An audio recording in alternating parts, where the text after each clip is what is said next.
All right. Long time coming on this, to the point that the game I'm going to talk about is long forgotten, but who gives a shit? I'll do it anyway. Welcome, everybody, to another episode of The Verdict. I'm Spray and Pray 1000, and today we're going to talk about Assassin's Creed Mirage. So, Mirage is an open-world action-adventure stealth game set in the Assassin's Creed franchise. It is both... It's really a prequel to Valhalla, although I would say playing it after Valhalla kind of makes a little bit more sense than playing it before Valhalla, which is, this is kind of one of those weird things, like a very rare amount of prequels do, right? Like, filling in the blanks is kind of good after the fact, but if you were to play it ahead of time, or just as a standalone game, I think that you would have a pretty good time regardless. Valhalla's major strengths, or I'm sorry, not Valhalla's major strengths, Mirage's major strengths is that it tries really hard to emulate older Assassin's Creed games. In fact, specifically, for the 15th anniversary of this franchise, they wanted to make a game that would go back to the roots of Assassin's Creed. And to that end, the product we got is Mirage. So, Mirage is set in 9th century Baghdad. Basically, you play as Basim, who is a street thief. As he gets embroiled in higher heists and trying to move up in the world, he ends up working for the Hidden Ones, the precursor organization to the Assassins. And what ends up happening is that this story follows Basim through not only his journey to stop the Templars invading the round city of Baghdad and making everyone's life miserable, but also a journey of self-discovery, right? To figure out who he is and what is his place in the world and what he could do to reach that. And I'm going to tell you right now, first things first, Assassin's Creed Mirage is very high quality. It's very well done. It's got a lot of good points, and if there's one thing I would say about it, it's that it knows what it wants to be and has a strong presence. Now, that said, the first thing I'm really going to bring up is, like I said, the story. Now, not to spoil it here, I try to do spoiler-free reviews outside the general premise of the game. The story, owing to the fact that this game is intentionally like a stuck-in-between sort of game, right? Like, it's between Valhalla, which was the last big game, and I think Red, which is the next major game. Mirage is pretty short. And when I say pretty short, it's 20 hours, right? It's not like it's some impossible amount, right? It's not the 100 hours of Valhalla, nor will it be whatever Red is. I don't know. Red will probably be more, right? But this is very much a game in the vein of Rogue, if anyone remembers Assassin's Creed Rogue from, at this point, almost a decade ago, 9 years ago, prior to when Mirage was made. It, unlike Rogue, which got screwed over because they were developing two games at the same time, Mirage was intentionally designed to be a smaller, lower scale project. And I think it works out in its favor in a lot of ways, but the length might actually be a major sticking point. And I say that because when your standard shifts from, I don't know, like 20-hour games in 2015 to like 50-hour games in 2017 to 90-hour games in 2018, and then a 100-hour long campaign in 2020, plus DLC for both Odyssey and Origins, and I guess not both, for all three of them, that extends the playtime with new mechanics and new stuff. I think that that's one of the major unfortunate things that Mirage has to suffer from, is that it will never have as much content as its predecessors, which is the goal, but it will also not have DLC. It just quite simply is the definition of a standalone game. Alright. So the story, beyond that, the only thing I will say about the story that's not a spoiler is that if you haven't played Valhalla, the end of the story might not make sense unless you are a massive fan of the franchise. So if you are a massive fan of the franchise, maybe you will really like it, maybe you'll really get into it, and maybe you'll be able to figure out what's going on. Otherwise, I feel like you're probably going to be lost at the end, and I wish that wasn't really the case, but I understand why they do it. So that way there's like a reason to play Valhalla, and moreover than just a reason, they kind of want this to be almost like a sequel. This game also kind of feels like it's too big to be an expansion, but too small to be a full $70 game. Although I think ironically it was $60. So the story, Definitely not as long, definitely pretty straightforward. You go to an area, there's some Templar, I'm sorry, not Templars, excuse me, some Order of the Ancient members doing their thing, you know, messing up lives for people, smuggling, just having a fucking ball, doing whatever they want to people to get money and extort them.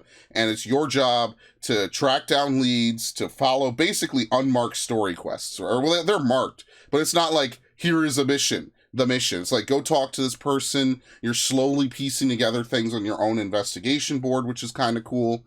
And then at the end of it all, it culminates with an assassin's mission or assassination mission, which is similar to the ones like in Unity and Assassin's Creed 1, where you're given a play area and you need to figure out ways to get to your target and assassinate them. Now, it's not like Hitman levels, obviously, right? There's not like some way you could cheese it by assassinating them early or something. There's usually 1 or 2 ways you could go about accomplishing your objectives, maybe 3, right?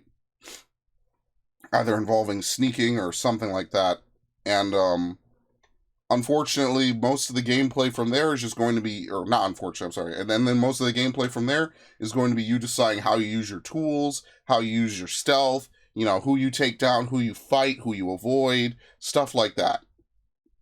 Now, speaking of that, let's get to the gameplay. So, I would say that I keep saying Valhalla. I would say that Mirage plays similarly to Valhalla. Unlike Valhalla, where you could pick a variety of different weapons, and that was like one of the big draws of the game, where you could dual wield 2 different kinds of weapons and swing them around and, you know, have crazy fights using that. Mirage simply sticks to Basim using a sword and a dagger for parrying. And that is effectively all the combat in the game. You will either use the sword to attack, you will dodge, or you will parry whatever attack is coming your way. Now, like with any other game that has dodging and blocking and parrying and stuff, there are certain attacks that can only be parried, there are certain attacks that cannot be parried and must be dodged, and, you know, the usual. The enemies glow red when you have to dodge it, they glow yellow when you can parry, right? Like you can't block it or something. You know how it is with most of these games. And yeah, I mean, like it's simple. Obviously, that's the point, is that like older Assassin's Creed games did not have very complex combat. In fact, it was a lot of times very blocky, right? Like it was very animation based, was how they described it. Like you had to be in a certain place to trigger certain animations, and that's how you would kill and damage enemies.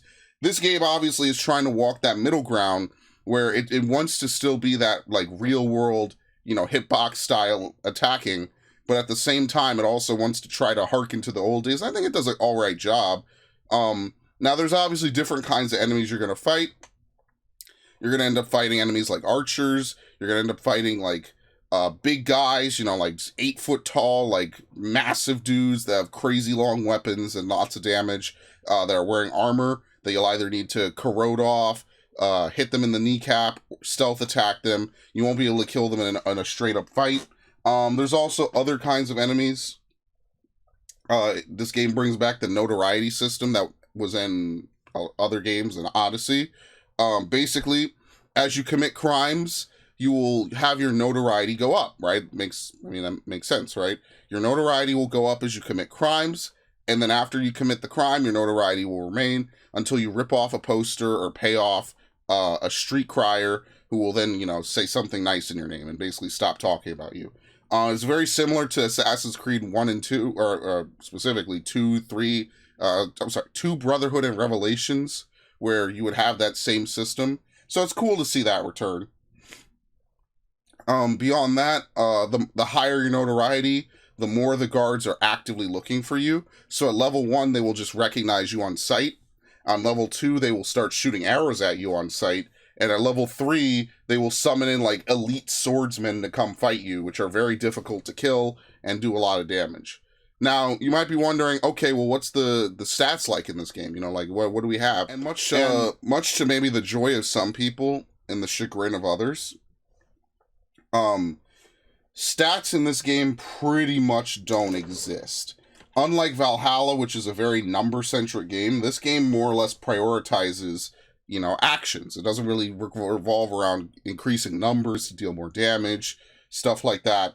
In a sense, it's a massive departure from, say, like Assassin's Creed Odyssey, which is a highly number-based game. in favor of returning to a much more action stealth-based game. So your armor, it grants you perks. It does a little bit, but it generally doesn't do much, right? Like most weapons and armor in this game do have like some damage numbers. Maybe they give you a benefit like it slows time on parry or something. But that's it. Like it doesn't, you're not going to sit here and see tons of stats like you would in Odyssey, like assassin damage and, marksman damage and archer, stuff like that. Now Basim is followed around by his hawk in this game, similar to the last 3 games. However, I found that the hawk wasn't really as helpful in this game compared to Eagle Vision. For one, more of the areas are confined, right? They're more indoors, and the hawk doesn't really help you too much. And 2, a lot of areas in this game are way more, they're packed with special archers that are designed to shoot away hawks. So it'll happen is if you try to fly your hawk into a certain area, right, it'll get shot at, and then it'll break your concentration, and then you have to go on foot. And that's actually a new feature that they added to this game for Recon, is that it's instant, by the way. As soon as you enter an area and you're within a guard's radius of being able to shoot you, he'll automatically shoot at you, and then your hawk will leave, obviously, so it doesn't get hit. And doing that kind of made the hawk go from, I would say, maybe overpowered in some of the previous games to basically never used. And I think owing to that in part is also the fact that the overworld is less packed with more side things and forts to take over and stuff like that. And again, if you're the kind of person that didn't really like the open world style games of the last 3 Assassin's Creeds, maybe this is more of a revelation to you, because some of the areas have been more fine-tuned. There's tombs and caves to explore, right? And there's a more concentrated variety of things to do that are similar to the previous missions in the franchise. If you're an open world kind of person, you're going to recognize this very quickly as being a very, not I want to say bare bones, but very straight to the point and lacking in a lot of areas, right? So the way the world map is divvied up is that there's the 4 districts of Baghdad, and then there's basically the wilderness, pretty much, right? The wilderness is just the area outside Baghdad. It includes a couple minor towns and only one other town of note, which is called Anbar, which is where you start the game. Other than that, like, there's not real, and the world map is definitely a lot smaller, right? Compared to Valhalla, which I think from end to end in the base game, mind you, was only like 14 kilometers. I think this game is closer to like 2 to 3. It's much smaller, much faster to traverse the world map. There's a lot less going on in the world map, and it just reminds me, like, Odyssey I really do think was the peak. I feel like Odyssey had a pretty big world map, and it had a good variety of things in it, and like, forts and stuff like that, things to take down, things to find. Now, they do bring back a couple of those things, but for the most part, if you're in the wilderness, you're either just roaming around looking for stuff, or you're actively going to your next objective. And I feel like, again, if you want a straight to the point game, that's fine. But if you want something that's going to leave a little bit more of a lasting impact, maybe this isn't what's right for you. And I say this in the most, like, endearing way possible. So, where are we going with this, right? So, it looks good, right? This is actually the first Assassin's Creed I played on a 9th gen console, right? I played this on my PS5, which was very nice. And so graphically, the game looks good. A couple glitches here or there, nothing too major, right? Nothing game-breaking, nothing like Valhalla crashing every so often back in the day before they patched it to hell and back. I think that maybe the biggest foible of Assassin's Creed Mirage is that it probably, and this is pretty much what the verdict is going to boil down to, I guess. There's no reason for me to kick around the bush for way too long, okay? But the one thing I would probably say about it is that this game should have cost less. And the reason I say that is because I believe I paid about $60 for this. It was the typical cost. If this game was like $40, and maybe, on a sale, like they could drop it to $30, I think that it would have been a better move. Because what you could do for this game is you could make it a good onboard for people who want to play, who haven't played Assassin's Creed in a while. If you want a classic experience, try to bridge them into the last 3 games, which I think are really well done in their own right and have a lot of great things about them. But on the flip side, Mirage's weak point is that it just doesn't really have the same amount of content that even an average game today would have. Now, the story is fine if you just want to bulldoze through the story. It's probably only 15 hours, maybe less, right? I made sure to try to do almost everything in the game besides those weird collectibles that are like, go here and find this. You know, it's very obvious that it's a derivative of Valhalla having the same menu system, right? And this is the kind of game I like. I like that they are creating smaller style games, whereas this would have been a full release, you know, back in 2010, 2012. It was cool that in like a year or two, they were able to whip this up to tide people over, you know, give some backstory for a major character, as well as also just giving us more views of how the world was in Assassin's Creed, you know, or circa, I guess, pre-Valhalla, basically. And I think that's really awesome. That's one of my favorite parts of it. You know, Assassin's Creed is at its best either when it's telling really hard-hitting story beats or when it's using its characters and its setting to its strength. And I think that Mirage definitely makes good use of that, which is a very good thing to say. You know, whereas in Origins and Odyssey, you had the beautiful pyramids and areas of Egypt or the colorful, vibrant Greek world, right? Valhalla, unfortunately, kind of feels a little bit bland at times. Now, there are tons of places you go in Valhalla, not to spoil it in the verdict for another game, even though it is technically both a prequel and a sequel to this game. But I do want to emphasize that the main majority of Valhalla is not spent in the cold Norse wilderness, right? The cold Norse snowlands, but it's a variety of areas, including England as well as other places, depending on the DLC. And, I mean, that doesn't necessarily detract from how good Valhalla is with its story, or how memorable it is, but at the same time, there is definitely a weakness to it, where it feels like the English countryside is, I mean, unfortunately, what can you really do, right? You can't really overuse wooded forest land. I mean, I guess you could make the same argument for the other two games, depending on if you like forests more than deserts. And it's not like they did a terrible job with it. It's just, when you have something like Baghdad, or, you know, Greece, right, where you could go to both Athens and Sparta, right? When you have places like Origins, where you could go to places like, can you go to Cairo in that game? I don't even remember what like you go to, what is it? You go to Alexandria. Yeah. You go to Alexandria, you go over the border into, I forget what the other country was. It's only there for a brief moment to establish Roman presence, right? I think what they really should do is have a game set in the Roman era, which would be really awesome, but unfortunately it looks like we're moving forward in the timeline again. I think that would be really interesting. And that's why I said as much back in the day when I was playing Assassin's Creed, when I was playing Assassin's Creed Origins, I was like, you know, they could really make a game. It could legitimately just be set immediately following Origins, right? And then you could have, there's, you know, a character in the game. You could have her be the main character, and then you could say, oh, look, see, we got a female protagonist. It'll be great. They could do all the things that, you know, they like to do, right? Whereas with Mirage, I mean, the strength is that Basim is an interesting character. The strength is the mystery of this weird nightmare that constantly plagues Basim, right? And then, like, as I said, the ending only really makes sense if you have played Valhalla, or if you, you know, I'm kind of just going to say that it probably would only make sense if you played Valhalla.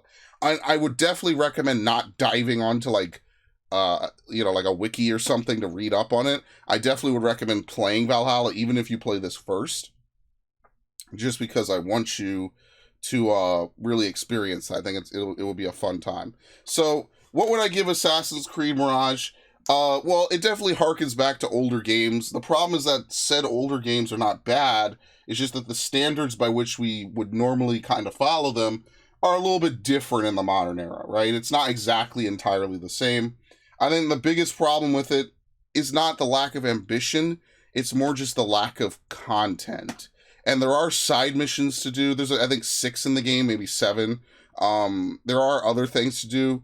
It's just obvious that this is a middle game, and I think it should have been used more to onboard fans that have maybe become a little bit disenfranchised, which is still fine. I mean, I'm glad that they made a game that, you know, appeals to the fan base, and it's, you know, it's Assassin's Creed. It's going to have that cool historical backdrop. It's going to have that interesting plot line with the Isu, or maybe you hate the Isu plot line, I don't know. But I will say that I would give this game about an 81 out of 100. And the reason why is because I think the biggest thing that takes off a lot of points for me would be the price tag. Now, at this point, it might be fully discounted. Every $10 that you could take off of the price and bring it down from 60 to maybe like 40 or 30 would be a huge boon. I think that if you could get this game for $20, that's a great steal. I think you're gonna have a good time, right? There's a lot of good stuff for it. And yeah, so that's going to be it. I enjoyed this game. I played it basically in a 3-day session, pretty much. I remember the day I downloaded it, I played it early in the morning. Then I had like a full day where I played it on Saturday, and then I wrapped it up on Sunday. It was a very, it's very fun when you're making content. You're really into a game. You're really feeling it. All you want to do is just sit down and play more of it. So with that, I want to thank you all, and I hope to see you on the next one. Have a good day.